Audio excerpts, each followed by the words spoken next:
Hello everyone. ఈసారి శ్రీరామనవమికి నేను మా అమ్మ వాళ్ళ ఊరికైతే వచ్చాను.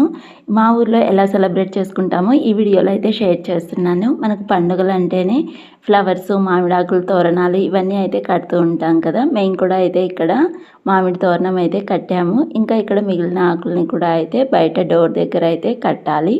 ఇంకా శ్రీరామనవమి పండుగ అంటే ప్రసాదాల్లో నా చిన్నప్పటి నుంచి తెలిసిన మెయిన్ 2 ప్రసాదాలు పానకము, వడపప్పు, ఇంకా చల్మిడి కూడా అయితే కొన్ని చోట్ల అయితే ప్రిపేర్ చేస్తూ ఉంటారు కదా. ఈరోజు అయితే మా ఇంట్లో పానకం, వడపప్పు అయితే ప్రిపేర్ చేస్తున్నాము. ఫస్ట్ పానకం కోసం అయితే బెల్లంలో కొద్దిగా వాటర్ వేసి నానబెట్టాను. అలాగే పెసరపప్పును కూడా శుభ్రం చేసుకొని వాటర్ వేసి నానబెట్టాను.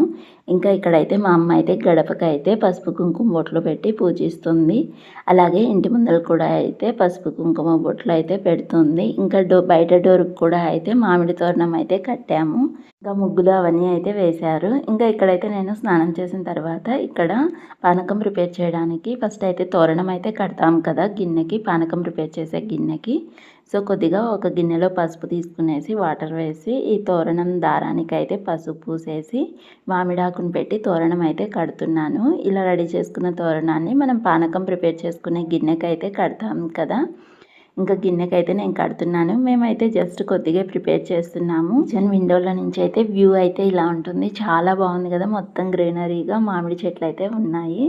ఇంకా ఇక్కడైతే నేను పానకం ప్రిపరేషన్ కోసం అయితే కరగబెట్టుకున్న బెల్లం వాటర్ని అయితే ఈ గిన్నెలో వేసుకునేసి అలాగే 2 దంచుకున్న యాలక్కాయలని కొద్దిగా మిరియాల పొడిని కూడా యాడ్ చేసుకుని ఒకసారి బాగా మిక్స్ చేసేస్తే మన పానకం అయితే రెడీ అయిపోతుంది. అలాగే వడపప్పు ప్రిపరేషన్ కూడా అయితే పెసరపప్పును అయితే 1 గంట సేపు నానబెట్టాను. ఇప్పుడు ఆ పెసరపప్పును శుభ్రం చేసి తీసుకొని కొద్దిగా బెల్లం ముక్కను కూడా నైవేద్యంగా అయితే పెట్టేస్తాను. ఇంకా ఇక్కడైతే పూజ గదిలో అయితే పూజ చేయడానికి అయితే దేవుడి పటాలు అన్నీ అయితే క్లీన్ చేసి పెట్టుకున్నాము. ఇంకా ఇప్పుడైతే పూలు అయితే పెట్టేసి పూజ అయితే చేశాను. జై శ్రీరామ్.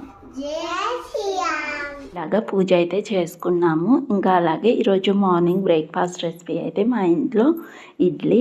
రామాలయంలో అయితే రాముల వారి కళ్యాణం అయితే చాలా బాగా అయితే జరిగింది. ప్రతి సంవత్సరము జరుగుతుంది ఇలానే.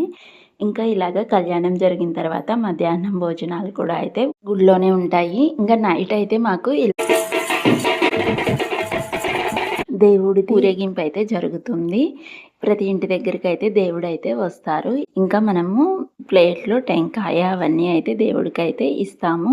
అలా ఇచ్చినప్పుడు మనకు మార్నింగ్ దేవుడికి కళ్యాణం జరుగుతుంది కదా, ఆ తలంబ్రాలు అయితే మనకి ఇలాగా వేసిస్తారు కొన్ని.